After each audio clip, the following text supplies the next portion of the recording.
Good morning students.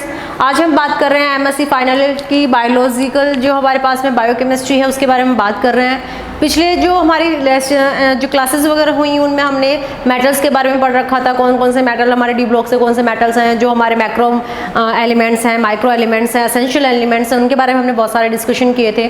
आज हम बात करते हैं बायोलॉजिकल ऑक्सीजन कैरियर्स के बारे में बात करते हैं। देखिए फ्रेंड्स, आप लोगों ने हीमोग्लोबिन, मायोग्लोबिन, हीमोइरिथ्रिन, हीमोसाइनिन, इनके बारे में आप लोगों ने सिर्फ नाम सुन रखा है। इनकी स्ट्रक्चर कैसी होती है, कहाँ ये काम में आते हैं, कैसे कैसे इनके फंक्शंस होते हैं और कैसे कैसे इनकी स्ट्रक्चर और डेरिवेशंस होते हैं, ये सारी डिस्कशन हम यहाँ पे करेंगे। तो सबसे मोस्ट एंड इम्पॉर्टेंट जब हम बात करते हैं बायोलॉजिकल ऑक्सीजन कैरियर की या सिंपली हम बात करें ऑक्सीजन मॉलिक्यूल की, तो oxygen is most necessary in our body in the respirations and other process of the our body system. Simply हम बात कर सकते हैं कि हमारे पास में जो ऑक्सीजन होता है वो ऑक्सीजन हमारे सिंपली जो रेस्पिरेशन होता है, श्वसन होता है, प्लांट्स के अंदर ग्रोथ के लिए होता है, इन सब में हमारा जो ऑक्सीजन होता है वो मोस्ट इंपॉर्टेंट फैक्टर काम करता है। एनर्जी के लिए जो हमारे पास में एटीपी के नाम पे हम जो यूज़ करते हैं, एडिनोसिन ट्राइफॉस्फेट, एडिनोसिन डाइफॉस्फेट, ये जो सारी चीज़ें होती हैं ये डिपेंड करती हैं हमारे ऑक्सीजन मॉलिक्यूल्स के ऊपर, हमारे एनर्जी टर्म्स के ऊपर। हमारे जितने भी सारी चीज़ें हैं ये हमारे ऑक्सीजन कैरियर हमारे बायोलॉजिकल सिस्टम में कैसे कैसे डिफाइन होते हैं, कैसे कैसे फंक्शंस होते हैं, इनके बारे में हम आज डिस्क्रिप्शन थोड़ा सा करेंगे। तो सबसे पहले हम बात करते हैं हमारे ऑक्सीजन के बारे में। तो जो ये हमारा ऑक्सीजन जो होता है, अगर हम इजीली डिस्क्रिप्शन करें इसका, तो एक हमने देखा है कि हमारे पास में एक रेस्पिरेशन और इसका जो हमारे पास में फोटोसिंथेसिस है, उस दोनों को यूज़ करते हुए अगर हम देखें थोड़ा बहुत, तो देखो अगर हम कहें कि हमारे पास में एक सोर्स है एनर्जी का, एक एनर्जी का सोर्स है, ये हमारे पास में एक एनर्जी का सोर्स है। एक डिस्क्रिप्शन दे रही हूँ, लाइटली डिस्क्रिप्शन है, इतना कोई हार्ड इसमें है नहीं। ये है हमारे पास में कोई भी हमने ऑक्सीजन मॉलिक्यूल ले लिया, यानी कि ऑक्सीजन हमारे पास में यहाँ पे है। ऑक्सीजन हमें क्या देती है? एनर्जी देती है, सिंपली सबको पता होता है। ये ऑक्सीजन हम इंटेक करते हैं रेस्पिरेशन के थ्रू। किसके थ्रू? रेस्पिरेशन। अब ये रेस्पिरेशन के थ्रू हमने जब यहाँ पे ऑक्सीजन लिया तो हमारे पास में कुछ इस तरीके के मॉलिक्यूल्स हमारे पास में बनते हैं, जहाँ पे हमारे पास में या तो क्या बनेगा, H2O मॉलिक्यूल बनेगा, या फिर रेस्पिरेशन के थ्रू हमारे पास में या कौन सा बनेगा, कार्बन डाइऑक्साइड मॉलिक्यूल्स बनेंगे। अब ये कितने बनेंगे, यहाँ पे N की क्वांटिटी डिपेंड करती है हमारी रिएक्शंस कैसी हैं, ठीक है। ये जो रेस्पिरेशन हो रहा है वो रेस्पिरेशन में ऑक्सीजन के साथ साथ में जो हमारे पास में जो मॉलिक्यूल्स हैं, ये एक तरीके से हमारे पास में इस तरीके का भी काम चलता है। देखिए यहाँ पे हमारे पास में CH2O जो मॉलिक्यूल्स, इसके N मॉलिक्यूल्स हमने यहाँ पे पार्टिसिपेट करवाए हैं, और साथ में हमारे N मॉलिक्यूल्स हमारे ऑक्सीजन के हैं। तो ये देखिए हमारे पास में एक रिएक्शन शुरू हो रही है, ये वाली रेस्पिरेशन है, यहाँ पे एनर्जी हमें पास में शो हो रही है। अब इसी चीज़ को डिनोटेट करने के लिए, जैसे मान लो ये चीज़ यहाँ पे कन्वर्ट हो रही है, इस चीज़ को हम करें तो एक दूसरा एक सोर्स और आता है जिसको हम क्या बोलते हैं, लाइट। और लाइट का सबसे बेसिक जो सोर्स होता है वो क्या होता है, सिंपली आप स्ट्रक्चर से समझ गए होंगे कि ये जो लाइट का बेसिक सोर्स है वो मैंने सन ले रखा है, सूर्य ले रखा है। अब ये चीज़ हमारे पास में सामने आ गई तो हम यहाँ पे जो है ये हो गया फोटोसिंथेसिस।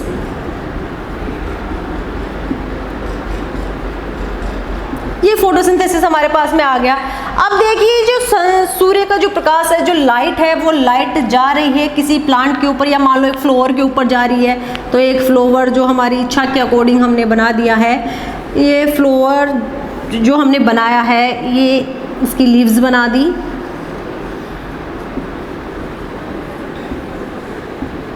देखिए तो ये जो फ्लावर हमने बनाया है, ये फ्लावर, इस फ्लावर के अंदर देखिए कि सूर्य का जो प्रकाश होता है, वो सूर्य का प्रकाश कौन ग्रहण कर रहा है, ये फ्लावर ले रहा है, ठीक है। इस फ्लावर से जो सूर्य का प्रकाश होता है वो ये लाइट जो ये है, वो लाइट इधर भी आ रही है, लीव्स के अंदर लाइट आ रही है। अब ये लीव्स के अंदर से जो लाइट होती है वो हमारे, मान लो एक ह्यूमन स्ट्रक्चर बना लेते हैं, जैसी भी बनती है, मान लो हाँ ये हमारी ह्यूमन स्ट्रक्चर बन गई, ठीक है, ठीक। ये हमारे ह्यूमन स्ट्रक्चर के अकॉर्डिंग देखिए यहाँ पे हमारे पास में एक चीज़ आ गई कि जो हमारे पास में ये माउथ है, इस माउथ के अकॉर्डिंग हमारे पास में दो चीज़ें इजीली इंटैक्ट हो रही हैं। पहला होता है ऑक्सीजन और दूसरा होता है माउथ और नोज़ के अकॉर्डिंग, ये होगा ऑक्सीजन और फूड हो गया माउथ से। ठीक है, तो ये ऑक्सीजन भी हमें प्लांट से मिलती है, ये फूड भी हमें किससे मिल रहा है, प्लांट से मिल रहा है। तो यहाँ तक की प्रोसेस तो हमारी कंप्लीट हो गई, लेकिन ये तो इनहेल पोजीशन है, हम O2 को इनहेल करते हैं, लेकिन एक्सहेल में हम क्या करते हैं, कार्बन डाइऑक्साइड को, गैस को बाहर निकालते हैं। तो यानी इसी नाक और मुंह से यहाँ से क्या चीज़ बाहर निकल रही है, क्या चीज़ बाहर निकल रही है, यानी कि यहाँ पे हमारे पास में एक्सेल क्या हो रही है, O2 से, यानी कि सॉरी CO2 और कार्बन डाइऑक्साइड गैस हमारे बाहर निकल रही है। तो देखिए जो कार्बन डाइऑक्साइड गैस है, ये जो CO2 है वो कहाँ से डेवलप हो रही है, उसका पूरा डिस्क्रिप्शन हम करते हैं कि जैसे ही O2 हमारे अंदर इनहेल हुई, ह्यूमन ने O2 अपने अंदर इनहेल की, वो ऑक्सीजन शुगर के साथ में मिलकर O2 यहाँ से यहाँ तक आई, ये हमारे पास में O2 आ गई यहाँ तक। अब ये O2 है जो ऑक्सीजन प्लस शुगर दोनों मिलकर क्या काम करते हैं, एक प्रोड्यूसर बनाते हैं, यानी कि एक प्रोड्यूसर यानी कि एक कंपाउंड बना लेते हैं।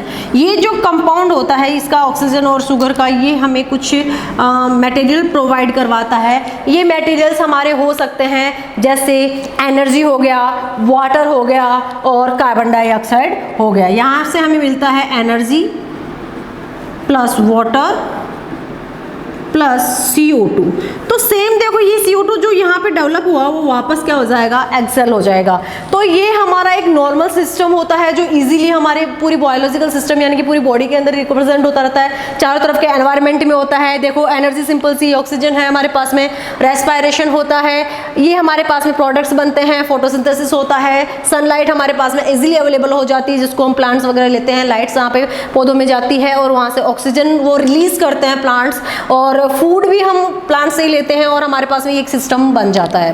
तो यहाँ पे हमारे पास में एक ऑक्सीजन जो हमारे पास में, वो ऑक्सीजन प्लस शुगर बना के हमारा प्रोड्यूसर बना लेते हैं और प्रोड्यूसर के अंदर हमारे पास में क्या क्या डेवलप होते हैं, एनर्जी मिलती है, वाटर मिलता है और कार्बन डाइऑक्साइड मिलता है। तो ये एक सिंपल सी बात होती है कि हमारे पास में बायोलॉजिकल सिस्टम के अंदर हमारे पास में किस तरीके से ये काम होता है।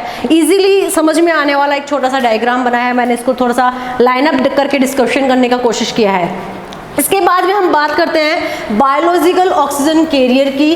तो हम देखते हैं कि बायोलॉजिकल जो ऑक्सीजन कैरियर्स हैं उसके अंदर हमारे पास में मोस्ट और इम्पोर्टेंट, जैसे नाम आते ही बायोलॉजिकल ऑक्सीजन कैरियर के नाम पे हमारे पास सबसे दिमाग में जो चीज़ आती है वो होता है हमारा हीमोग्लोबिन, मायोग्लोबिन। देखो हीमोइरेथ्रिन और हीमोसाइनिन ये दोनों हायर जो हमारे पास, या लोअर जो बोल सकते हैं उसको तरीकों को, जो हमारे पास में लोअर एनिमल्स होते हैं उनके अंदर प्रेजेंट होते हैं, इसलिए हम इनके बारे में ज़्यादा डिस्क्रिप्शन नहीं कर पाते। लेकिन हीमोग्लोबिन का रिलेशन सबके साथ में होता है, हायर एनिमल्स में प्रेजेंट होता है, हम में प्रेजेंट होता है हीमोग्लोबिन। और आपको पता होगा जब भी ब्लड की जब भी टेस्ट रिपोर्ट्स आती है तो उसमें हीमोग्लोबिन कुछ वैल्यूज़ दी हुई आती हैं, उस वैल्यूज़ के अंदर 8 to लेके 13 तक हमारा हीमोग्लोबिन माइग्रेट करता रहता है, हमारे वेरिएशंस आते रहते हैं। बट एक सिंपल सी चीज़ होती है, अगर हीमोग्लोबिन की वैल्यूज़ कम हो जाती हैं या यूनिट्स कम हो जाती हैं तो हमें बहुत सारे डिजीज़ होना स्टार्ट हो जाती है। तो आज हम बात करते हैं बायोलॉजिकल ऑक्सीजन कैरियर के बारे में। तो चाहे वो स्मॉल एनिमल हो, चाहे आपका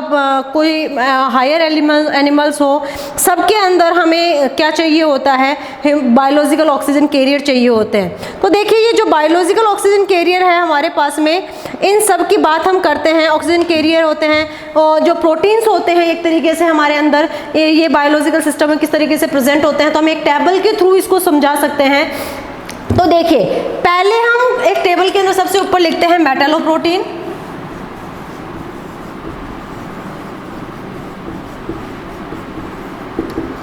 मेटलोप्रोटीन के बाद में होते हैं एक्टिव साइट,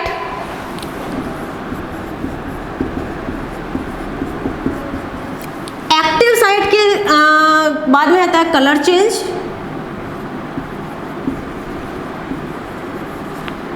कलर चेंज डीऑक्सीफॉर्म से ऑक्सीफॉर्म में, वो हम डिस्क्रिप्शन ले लेंगे कि हमें कहाँ से लेके कहाँ तक कलर आपका चेंज करना है। फिर उसके बाद में आता है, लिख ही देती हूँ, डीऑक्सी से ऑक्सी फॉर्म के अंदर। फिर आता है मॉलिक्यूलर वेट और फिर होता है प्रेजेंस, किस किस के अंदर प्रेजेंट होता है। ये मॉलिक्यूलर वेट होता है, हम डाल्टन में लेते हैं, ठीक है। तो मेटलोप्रोटीन के अंदर सबसे मोस्ट और इंपॉर्टेंट हमने पहला प्रोटीन लिया है हीमोग्लोबिन,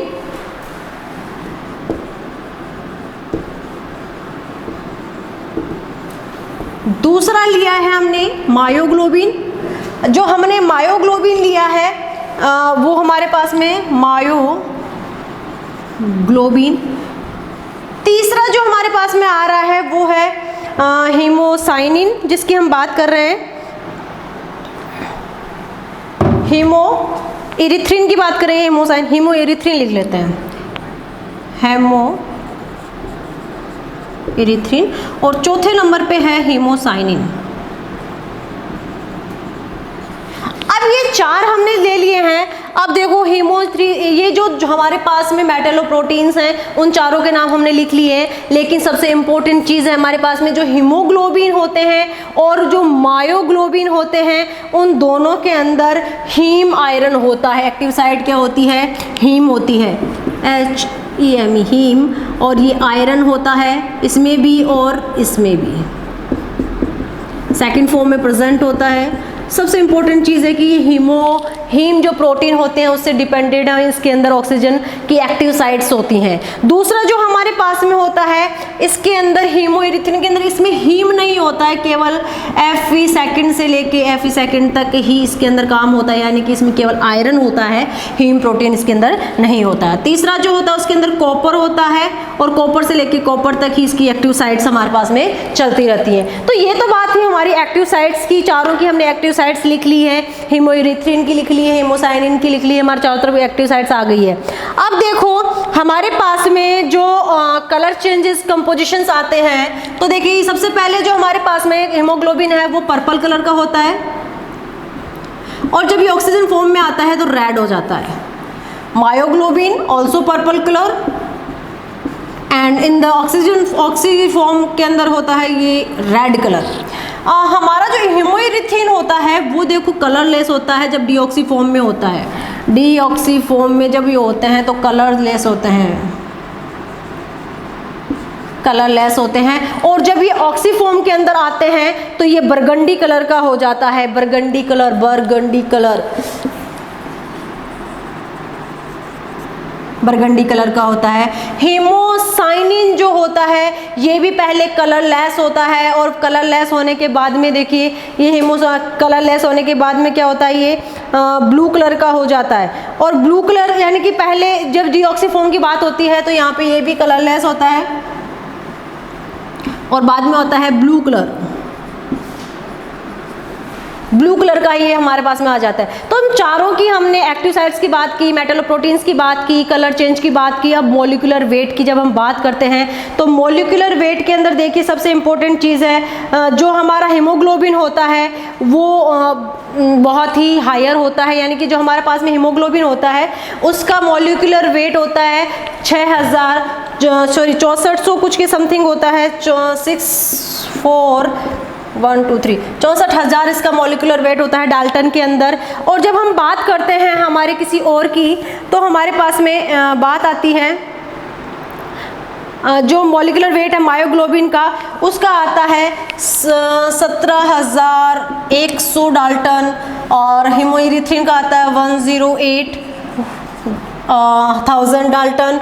और जो हमारे पास में हीमोसाइनिन है, ये हीमोसाइनिन की आती है 9 × 10⁻⁶, यानी कि सबसे ज़्यादा मॉलिक्यूलर वेट जो होगा वो हीमोसाइनिन का होगा, और सबसे कम इसके अंदर जो मॉलिक्यूलर वेट आ रहा है वो मायोग्लोबिन का आ रहा है। इतनी बात होने के बाद में जब हम बात करते हैं हमारे इनके प्रेजेंस के बारे में, तो ये जो प्रेजेंस होती है इनकी वो किस तरीके से हो पाती है, ये देखते हैं हम इस तरीके से कि जो हायर एनिमल्स होते हैं उनके अंदर तो हमारे हीमोग्लोबिन और मायोग्लोबिन होते हैं, और जो इन्वर्टिब्रेट्स होते हैं उनके अंदर हीमोइरिथ्रिन होता है। हीमोसाइनिन जो होता है वो आर्थ्रोपोडा और मोलस्का के अंदर होता है, आर्थ्रोपोडा और मोलस्का, ये होता है इन्वर्टिब्रेट्स में। ये हायर एनिमल्स में,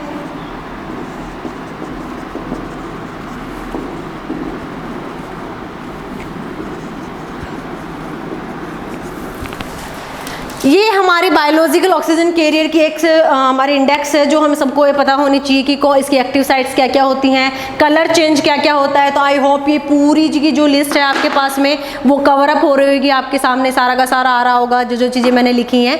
तो ये चीज़ें बहुत इंपॉर्टेंट चीज़ें हैं, कहाँ कहाँ काम में आती हैं, क्या क्या काम में आता है। हीमोग्लोबिन, मायोग्लोबिन, हीमोइरिथ्रिन और haemocyanin, active site, colour change, the oxygen, molecular weight and the presence, कहाँ कहाँ प्रेजेंस होती हैं, ये सब आगे हम क्लासेस में डिस्क्रिप्शन करेंगे हीमोग्लोबिन और मायोग्लोबिन के बारे में, क्योंकि दोनों सेम सी यूनिट्स होती हैं, दोनों के अंदर वही हीम आयरन होता है और वही हीम प्रोटीन होती हैं, लेकिन इनकी यूनिट्स की संख्या थोड़ी अलग अलग होती है, जिनके बारे में डिस्क्रिप्शन करेंगे नेक्स्ट क्लास में। आज के लिए इतना ही, थैंक यू।